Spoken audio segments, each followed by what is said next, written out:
मंजिलें कदम चूमेंगी, रास्ता खुद बन जाएगा। तू आगे तो बढ़, तेरा हर सपना सच हो जाएगा। जय हिंद डियर स्टूडेंट, स्वागत है आप सबका आपके अपने YouTube channel rank booster hub पर। ये क्लास सभी कॉम्पिटिटिव एग्जाम्स के लिए मोस्ट इंपॉर्टेंट है। अगर आप सरकारी नौकरी के पोस्ट पर सिलेक्शन लेना चाहते हैं तो आपको समान अध्ययन यानी जीके जीएस के सभी विषयों की चैप्टर वाइज प्रैक्टिस सीरीज लगानी पड़ेगी। मेरे द्वारा डेली सुबह 8 बजे से ये पावरफुल प्रैक्टिस सीरीज चलाई जा रही है, जिसमें आपके सभी स्टेट लेवल एग्जाम्स में पूछे जाने वाले क्वेश्चन पेपर के पीवाईक्यू बेस्ड हैं। अगर आप पूरे फोकस और डेडिकेशन के साथ इस क्लास को कर लेते हैं तो आपके जीके जीएस की सभी कॉन्सेप्ट जो हैं वो बहुत इजी वे में क्लियर हो जाएंगे। साथ ही साथ आपके स्कोर भी इंक्रीज होने लगेंगे और आपका कॉन्फिडेंस भी बढ़ जाएगा। किसी भी एग्जाम्स को अगर क्वालिफाई करना है तो उसके लिए जीके जीएस के बेस को स्ट्रॉन्ग करना जरूरी होता है। तो क्या आप तैयार हैं? कमेंट बॉक्स में लिखें yes ma'am I am ready. तो सरस्वती माता जी के आशीर्वाद के साथ क्लास को स्टार्ट कर लेते हैं। आज हम पढ़ने वाले हैं इंडियन पॉलिटी के चैप्टर वाइज प्रैक्टिस सीरीज ये चल रही है, जो हमारा डे आज 17 है और टॉपिक है हमारा पार्लियामेंट। तो संसद यानी पार्लियामेंट के मोस्ट एग्जाम ओरिएंटेड क्वेश्चंस को आज हम सॉल्व करने वाले हैं, वो भी डिटेल एक्सप्लेनेशन के साथ। तो जल्दी से आप लोग रेडी हो जाइए। क्वेश्चन आपकी स्क्रीन पे आ चुका है। Under which article of the Indian constitution is the parliament constituted? भारतीय संविधान के किस अनुच्छेद के तहत संसद के गठन का प्रावधान किया गया है? उस आर्टिकल का आपको बताना है कि संसद का गठन किस प्रावधान के तहत किया गया था। The right answer is article 79 is the right answer. Article 79 के द्वारा ही भारतीय संविधान में संसद के गठन का प्रावधान है। B is the right answer. आइए इसके डिटेल एक्सप्लेनेशन को हम समझ लेते हैं। तो संवैधानिक प्रावधान आर्टिकल 79 स्पष्ट रूप से कहता है कि संघ के लिए एक संसद होगी जो राष्ट्रपति और दोनों सदनों से मिलकर बनेगी। इनके नाम क्रमशः राज्यसभा और लोकसभा होगा। याद रखने का सबसे सरल ट्रिक ये है कि सरल, ठीक है, क्या है सरल, यानी स जो 79 में है, र यानी 80 और ल क्या है 81, यानी स से हो जाएगा संसद, वो आर्टिकल 79 हो जाएगा। आर से होगा राज्यसभा या आर्टिकल 80 और ला से हो जाएगा लोकसभा यानी आर्टिकल 81 में ये सारी बातें कही गई हैं। और बात करते हैं अन्य विकल्प की, तो अनुच्छेद 72 जो है ये राष्ट्रपति की क्षमता से शक्ति से संबंधित है। बहुत ही प्यारा सा इंपॉर्टेंट सा ये क्वेश्चन था। आगे बढ़ते हैं नेक्स्ट क्वेश्चन की तरफ। According to the constitution parliament consist of which of the following organs? संविधान के अनुसार संसद के किन अंगों से मिलकर बनी है? ऑप्शन है लोकसभा और राज्यसभा, ऑप्शन बी राष्ट्रपति, लोकसभा और राज्यसभा, ऑप्शन सी लोकसभा, राज्यसभा और मंत्रिपरिषद, और लास्ट ऑप्शन है आपका राष्ट्रपति, उपराष्ट्रपति और लोकसभा। तो संसद बताना है किन अंगों से मिलकर बना है। राइट आंसर हो जाएगा राष्ट्रपति, लोकसभा और Rajya Sabha is the right answer. जो हमारा संसद है ये राष्ट्रपति, लोकसभा और राज्यसभा से मिलकर बना हुआ है और ये संसद का एक अंग है। आगे बढ़ते हैं, इसके एक्सप्लेनेशन को समझ लेते हैं जो आपके सभी कॉम्पिटिटिव एग्जाम में मल्टीपल टाइम्स पूछे जाते हैं। तो इसके 3 अंग हैं। कौन कौन से? तो भारतीय संसद के 3 अंग हैं। पहला है कि राष्ट्रपति किसी भी सदन का सदस्य नहीं होते हैं, फिर भी वो संसद के अंग है, क्योंकि कोई भी विधेयक तब तक कानून नहीं बनता जब तक उस पर राष्ट्रपति हस्ताक्षर ना कर दे, और वे संसद के सत्र भी बुलाते हैं और लोकसभा को भंग भी कर सकते हैं। और संसदीय प्रणाली की बात करें तो ये ब्रिटेन के मॉडल पर आधारित है, जहां क्राउन संसद का ही हिस्सा होता है। तो प्रश्न आपसे बहुत बार पूछ लेता है एग्जाम में कि संसदीय प्रणाली किस देश पर आधारित है, तो राइट आंसर हो जाएगा ब्रिटेन की मॉडल पर आधारित है। हर एक पॉइंट्स को सीखते हुए समझते हुए हम आगे बढ़ रहे हैं। What is the maximum strength of the Rajya Sabha as per the constitution? संविधान के अनुसार राज्यसभा की अधिकतम सदस्य संख्या कितनी निर्धारित की गई है? 4 ऑप्शन दिए हैं, आप लोग भी कमेंट बॉक्स में आंसर टाइप करते हुए रहिए। The right answer is 250, okay, यानी 250 जो हैं ये क्या है, राज्यसभा की अधिकतम संख्या निर्धारित की गई है 250, ठीक है, B is the right answer. तो आर्टिकल 80 में ये कहा गया है कि राज्यसभा की संरचना बताता है और अधिकतम संख्या कितनी है, 250 है। विभाजन की बात करें तो इसमें 238 सदस्य राज्य और केंद्र शासित प्रदेशों से निर्वाचित होते हैं, जबकि 12 सदस्य राष्ट्रपति द्वारा मनोनीत किए जाते हैं। अब वर्तमान स्थिति की देखा जाए तो अभी राज्यसभा में 245 सदस्य हैं, जिसमें से 233 निर्वाचित सदस्य हैं और 12 मनोनीत सदस्य हैं। तो हर एक लाइन्स को आप जरूर याद रखिएगा। आगे बढ़ते हैं नेक्स्ट क्वेश्चन की तरफ। What is the maximum number of elected members from state in the Lok Sabha? Lok Sabha में राज्यों से निर्वाचित होने वाले सदस्यों की अधिकतम संख्या कितनी हो सकती है? The right answer is 530। Okay, यानी राज्यसभा लोकसभा में राज्यों से निर्वाचित होने वाले सदस्यों की जो अधिकतम संख्या है वो 530 हो सकती है। आइए इसके डिटेल एक्सप्लेनेशन को समझते हैं। तो सीटों का बंटवारा जो है ना, ये लोकसभा की अधिकतम संख्या अब 550 है और ये 104वां संविधान संशोधन के बाद हुआ था। और कोटा की बात करें तो 530 सदस्य जो हैं वो राज्य से हैं और 20 सदस्य जो हैं वो केंद्र शासित प्रदेश से चुने जाते हैं। परिसीमन तो राज्यों के बीच सीटों का आवंटन उनकी संख्या के आधारित पर किया जाता है और 1971 की जनगणना को अभी भी आधार माना गया है, ये बात याद रखिएगा। नेक्स्ट क्वेश्चन आपकी स्क्रीन पे आ चुका है। Which constitution amendment abolish the nomination of Anglo Indian in the Lok Sabha? किस संविधान संशोधन द्वारा लोकसभा में एंग्लो इंडियन समुदाय के मनोनयन को समाप्त कर दिया गया है? बहुत ही इजी सा क्वेश्चन है। ये क्वेश्चन बहुत बार एसएससी के एग्जाम्स में पूछा जा चुका है। द राइट आंसर इज 104वां संविधान संशोधन इज द राइट आंसर। यानी 104वां संशोधन जो है इसी के द्वारा क्या हुआ, लोकसभा में एंग्लो इंडियन जो समुदाय के लोग थे उन्हीं को मनोनयन क्या किया गया, समाप्त कर दिया गया। राइट आंसर 104वां संविधान संशोधन के द्वारा ही किया गया था। आगे बढ़ते हैं। तो आर्टिकल 331 के तहत राष्ट्रपति 2 एंग्लो इंडियन सदस्यों को लोकसभा में मनोनीत करते थे यदि उनका प्रतिनिधित्व कम हो। और इस ये बदलाव कब हुआ, तो 104वां संविधान संशोधन 2019 में हुआ। इसी के आरक्षण के आगे ये नहीं बढ़ाया गया। इससे यह हो गया कि ये स्वतः ही क्या हो गया, समाप्त हो गया। अब लोकसभा में केवल और केवल निर्वाचित सदस्य ही होते हैं, ये बात याद रखिएगा। और किस आर्टिकल के तहत हटाया गया था, तो वो आर्टिकल हो जाएगा 104वां संविधान संशोधन 2019 के तहत। आगे बढ़ते हैं। What is the tenure of the members of Rajya Sabha? Rajya Sabha के सदस्यों का कार्यकाल कितना होता है? क्या वो 5 वर्ष का होता है, क्या वो 6 वर्ष का होता है, क्या वो 4 वर्ष का होता है या स्थायी होता है? तो देखिए, राज्यसभा का सदस्य का जो कार्यकाल है ये स्थायी नहीं होता है। पहली बात तो आप ये समझ लीजिए, ठीक है, ये गलत दिया गया है। 4 वर्ष का भी नहीं होता है, 5 वर्ष का भी नहीं होता है। राइट आंसर हो जाएगा 6 वर्ष, ठीक है। यानी जो राज्यसभा के सदस्य हैं इनका कार्यकाल 6 वर्षों के लिए होता है। 6 years is the right answer. तो स्थायी सदन, परमानेंट हाउस, ये राज्यसभा कभी भंग नहीं होते हैं, ये आर्टिकल 83 में दिया गया है। और सदस्यों की कार्यकाल की बात करें तो इसके सदस्य जो हैं वो 6 वर्ष के लिए चुने जाते हैं। और चक्रीय रिटायरमेंट, इसमें 1/3 प्रत्येक सदस्य जो हैं वो दूसरे वर्ष के अंत में सेवानिवृत्त हो जाते हैं, यानी रिटायर हो जाते हैं। और यह प्रक्रिया निरंतर चलती रहती है। बहुत ही इंपॉर्टेंट सा ये प्रश्न था। आगे बढ़ते हैं। What is the minimum age to become a member of Lok Sabha? Lok Sabha सदस्य बनने के लिए न्यूनतम आयु सीमा कितनी होनी चाहिए? ऑप्शन दिए गए हैं 18 वर्ष, 21 वर्ष, 25 वर्ष या 30 वर्ष। तो लोकसभा का सदस्य अगर बनना है तो न्यूनतम एज क्या होनी चाहिए, 25 वर्ष, ठीक है। 25 वर्ष बिल्कुल सही दिया गया है कि अगर आपको लोकसभा का सदस्य बनना है तो न्यूनतम आयु 25 वर्ष होनी चाहिए। आर्टिकल 84 लोकसभा के चुनाव लड़ने के लिए भारत का नागरिक होना और कम से कम 25 वर्ष की आयु होना अनिवार्य है। और इसकी तुलना राज्यसभा के लिए जो आयु है वो क्या हो जाएगी, 30 वर्ष, ठीक है। याद रखिएगा कि लोकसभा में अगर आपको चुनाव लड़ना है तो आपको भारत का नागरिक होना पड़ेगा और 25 वर्ष आपकी एज होनी चाहिए। और अगर राज्यसभा की बात की जाए तो राज्यसभा में आयु जो निर्धारित है वो 30 वर्ष है। वोटिंग आयु 61वें संविधान संशोधन 1988 द्वारा मतदान की आयु 21 से घटाकर 18 कर दी गई थी। इन्हें भी याद रखिएगा। ये प्रश्न बहुत बार यूपीपीएससी के एग्जाम्स में और यूपी ट्रिपल एससी के एग्जाम्स में भी पूछा जा चुका है कि 61वां संविधान संशोधन के द्वारा ही 21 वर्ष की घटाकर जो एज है 18 वर्ष कर दी गई थी वोट डालने की एज। हर एक पॉइंट्स को समझते हुए हम आगे बढ़ रहे हैं। साथ ही साथ आप लोग क्लास को जल्दी से लाइक कर दीजिए और अपने फ्रेंड ग्रुप में शेयर भी कर दीजिए। Which house is known as the upper house और द काउंसिल ऑफ स्टेट? किस सदन को उच्च सदन या राज्यों की परिषद कहा जाता है? ऑप्शन है लोकसभा, राज्यसभा, विधानसभा या ग्राम पंचायत। बहुत ही फोकस के साथ आप आंसर दीजिए कमेंट बॉक्स में। तो बात करते हैं उच्च सदन यानी अपर हाउस या राज्य का परिषद किसे कहा जाएगा। The right answer is Rajya Sabha. Okay, Rajya Sabha को ही उच्च सदन या राज्य परिषद कहा जाता है। B is the right answer. आइए इसके कुछ फैक्ट्स को समझ लेते हैं।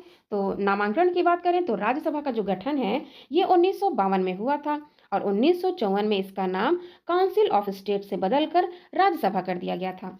तो ईयर्स भी आप जरूर याद रखिएगा, बहुत ही इंपॉर्टेंट होते हैं ईयर्स।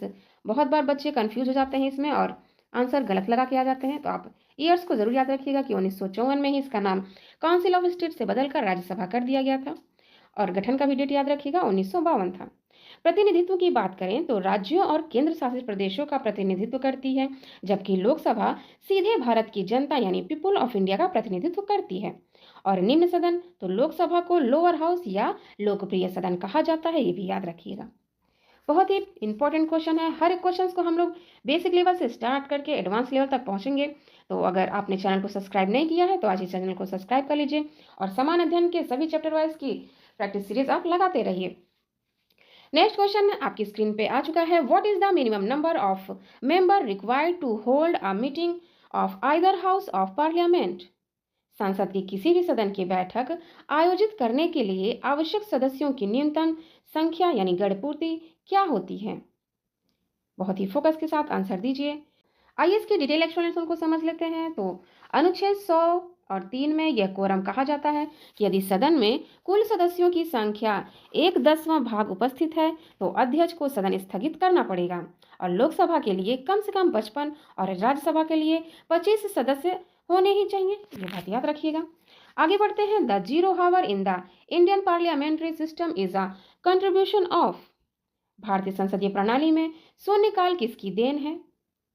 ऑप्शन है ब्रिटिश संविधान की, अमेरिकी संविधान की या भारत की या फ्रांसीसी संविधान की। ध्यान दीजिएगा, शून्यकाल के बारे में बताना है कि हमारे भारतीय संसदीय प्रणाली में शून्यकाल किसकी देन है। The right answer is Bharat. ठीक है, भारतीय नवाचार की देन है शून्यकाल। सी is the right answer.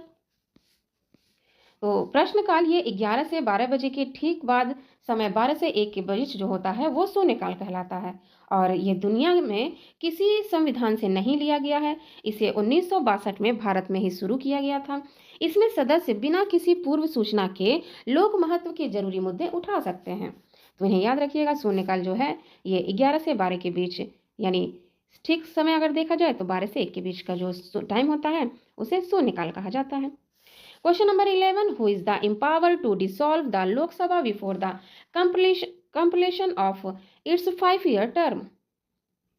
Lok Sabha को उसका 5 साल का कार्यकाल पूरा होने से पहले भंग करने का अधिकार किसके पास है? ऑप्शन है लोकसभा का अध्यक्ष, प्रधानमंत्री या प्रधानमंत्री की सलाह पर राष्ट्रपति या भारत के मुख्य न्यायाधीश। द राइट आंसर इज प्रधानमंत्री की सलाह पर जो राष्ट्रपति हैं वो क्या है? लोकसभा के 5 साल का कार्यकाल पूरे होने पर भंग करने के अधिकार उनके पास ही है, जो प्रधानमंत्री के सलाह पर राष्ट्रपति के पास है, ये बात याद रखिएगा। सी इज द राइट आंसर। तो आर्टिकल 85(2) में ये कहा गया है कि राष्ट्रपति जो हैं ये लोकसभा को समय से पहले भंग कर सकते हैं, लेकिन वह ऐसा केवल प्रधानमंत्री या मंत्रिपरिषद की सिफारिश पर ही कर सकते हैं। और महत्वपूर्ण फैक्ट ये है कि राज्यसभा एक स्थायी सदन है, इसमें राष्ट्रपति भी भंग कर सकता है। क्वेश्चन नंबर 12 आपकी स्क्रीन पे आ चुका है। What is the maximum gap allowed between 2 session of parliament? संसद के 2 सत्रों के बीच अधिकतम कितना अंतराल हो सकता है? ऑप्शन है 3 मंथ, 4 मंथ, 6 मंथ या 1 year. The right answer is 6 month. Okay, संसद के जो दोनों सत्रों के बीच की जो अधिकतम अंतराल है वो 6 मंथ तक हो सकती है। 6 month is the right answer.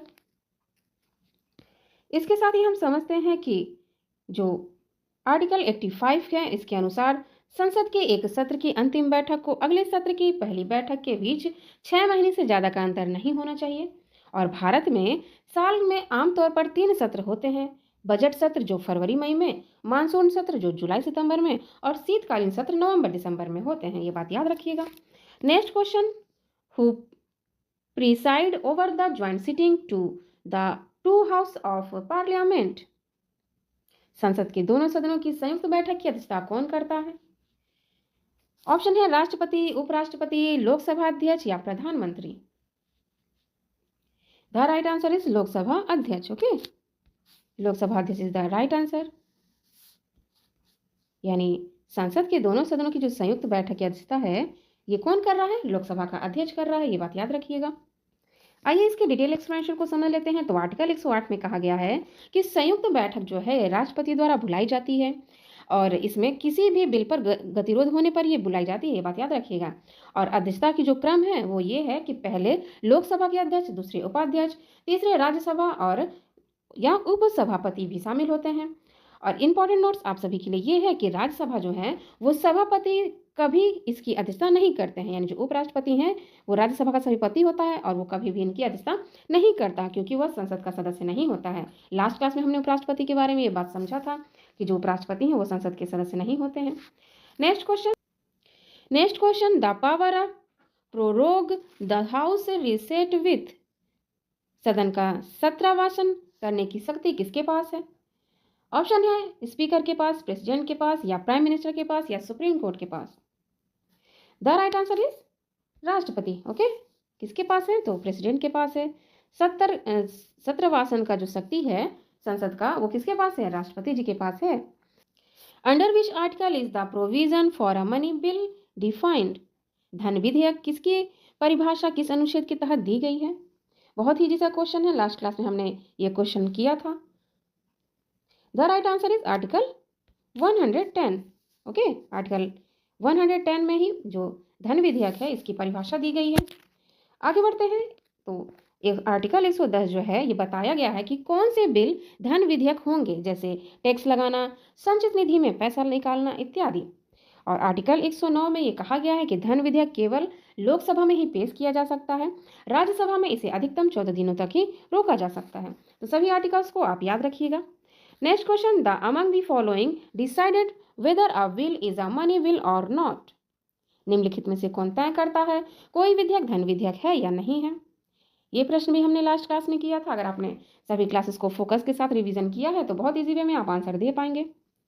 Option है president, prime minister, speaker of Lok Sabha या finance minister. The right answer is Lok Sabha अध्यक्ष। ओके, लोकसभा अध्यक्ष इज द राइट आंसर कि लोकसभा अध्यक्ष ये तय करता है कि कोई विधेयक धन विधेयक है या नहीं है। आई होप आपको समझ में आ गया होगा। तो अंतिम निर्णय जो है धन विधेयक के मामले में लोकसभा का अध्यक्ष निर्णय अंतिम होता है और इसे किसी अदालत या संसद के किसी सदन से चुनौती नहीं दी जा सकती है। प्रमाणन ये है कि जब धन विधेयक राज्यसभा को भेजा जाता है तो अध्यक्ष उस पर अपना प्रमाण पत्र लगाता है। ओके, बहुत ही प्यारा सा और इंपॉर्टेंट सा क्वेश्चन है ये। आगे बढ़ते हैं। The annual financial statement is mention in which articles, वार्षिक वित्तीय विवरण का उल्लेख किस अनुच्छेद में है? The right answer is article 112, यानी अनुच्छेद 112 में ही वार्षिक वित्तीय विवरण बजट उल्लेख किया गया है। अनुच्छेद 112 में हर एक पॉइंट्स को आप याद रखिएगा। तो संविधान के नाम पर संविधान में बजट शब्द का इस्तेमाल नहीं हुआ है, ठीक है। और वार्षिक वित्तीय विवरण कहा जाता है बजट को, उसमें संविधान में कहीं भी बजट नाम का इस्तेमाल नहीं किया गया है। और प्रस्तुति बात करें तो राष्ट्रपति इसे हर साल संसद के सामने रखवाता है। इसमें आने वाले साल के लिए सरकार की अनुमानित प्राप्तियां और खर्चों का विवरण होता है। तो ये थे आर्टिकल 112 से संबंधित। आगे बढ़ते हैं। संसद के प्रश्नकाल आमतौर पर कब होता है?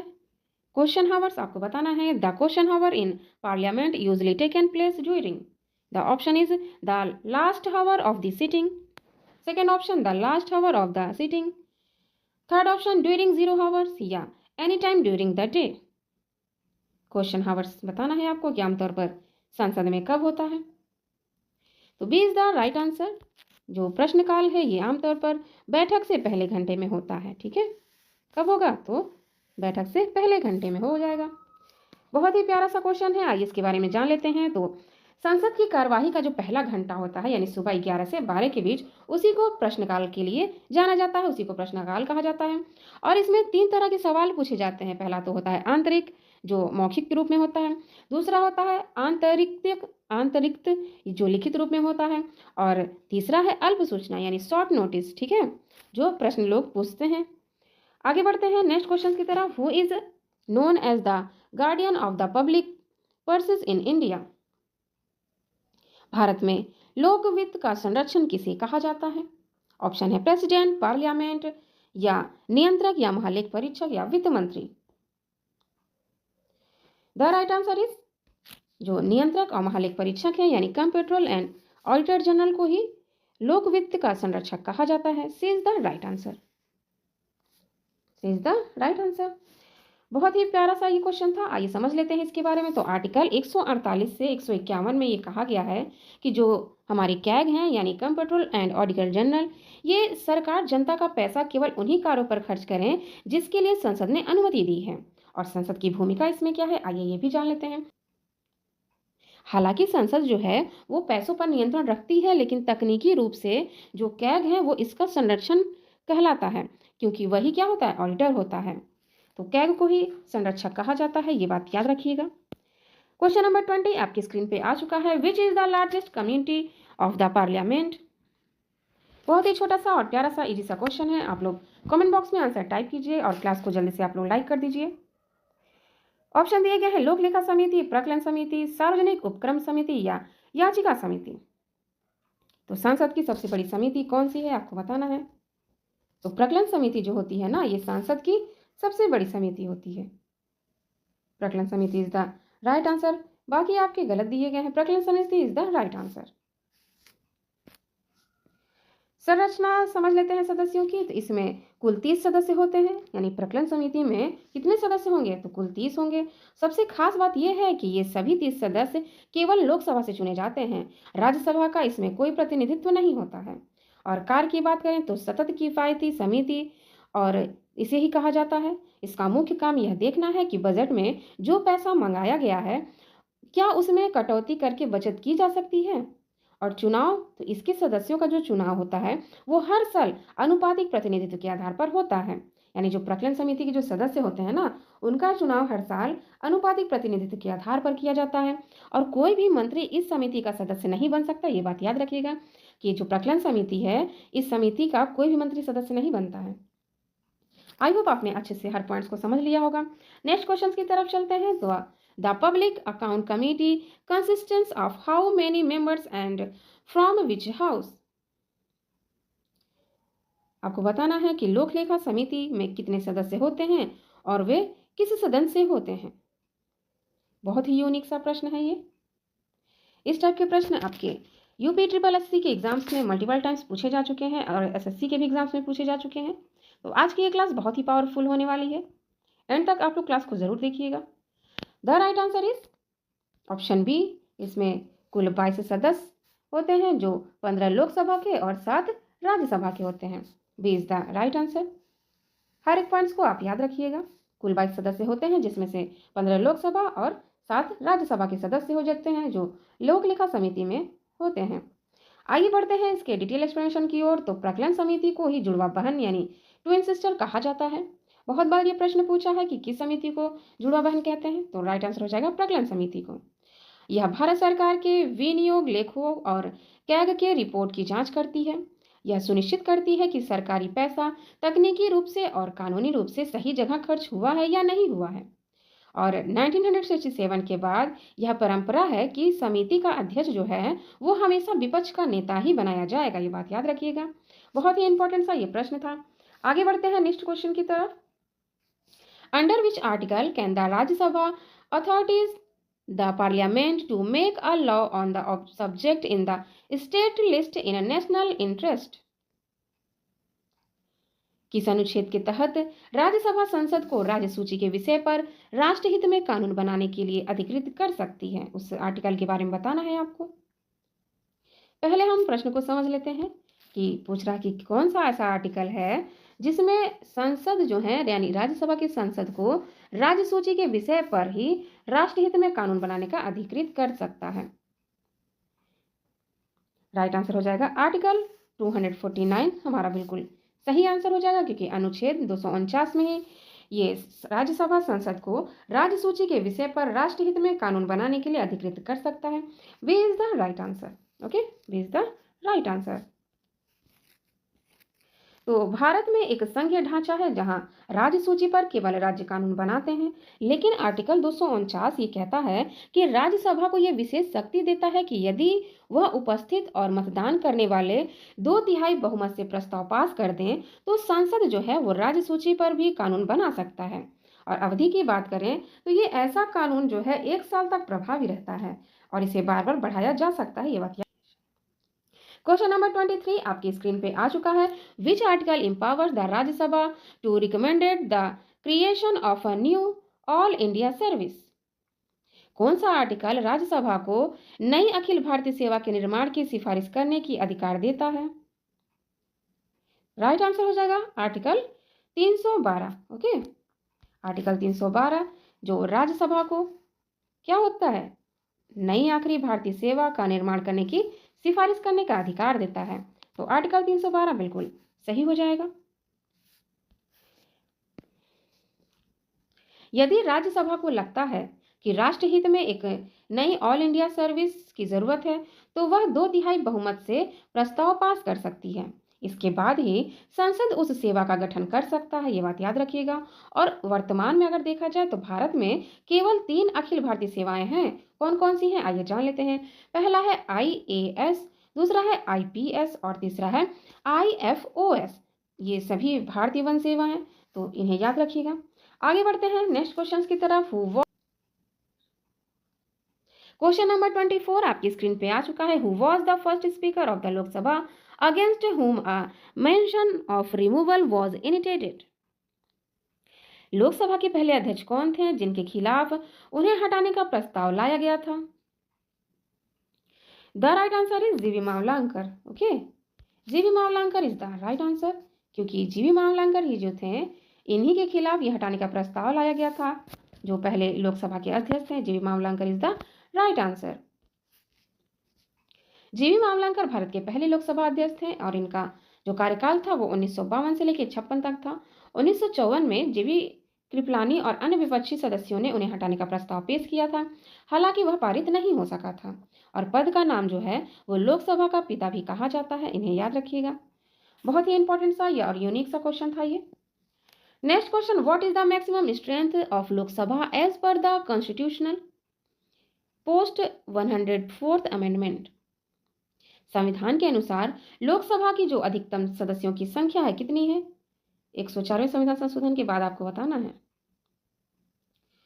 The right answer is 550। Okay, Lok Sabha के अनुसार जो लोकसभा की अधिकतम संसदों की संख्या है सदस्यों की वो क्या हो जाएगा? 550 है।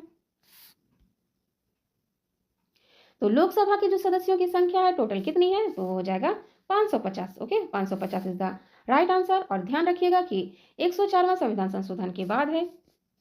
पहले क्या थी? तो पहले 552 थे। ठीक है, पहले जो सदस्यों की संख्या थी वो 552 थी, जिसमें से 530 राज्य के और 20 यूटी के और 2 एंग्लो इंडिया के थे। लेकिन जब 104वां संविधान संशोधन 2019 में हुआ तो इसमें एंग्लो इंडिया के मनोनयन को खत्म कर दिया गया। अब अधिकतम संख्या 550 है, ये बात याद रखिएगा। और 530 जो हैं ये राज्यों से और 20 केंद्र शासित प्रदेशों से भी हैं। और वर्तमान में देखा जाए तो अभी जो हैं वो कितने हैं सीटों में चुनाव होता है? तो याद रखिएगा 543 सीटों पर चुनाव होता है।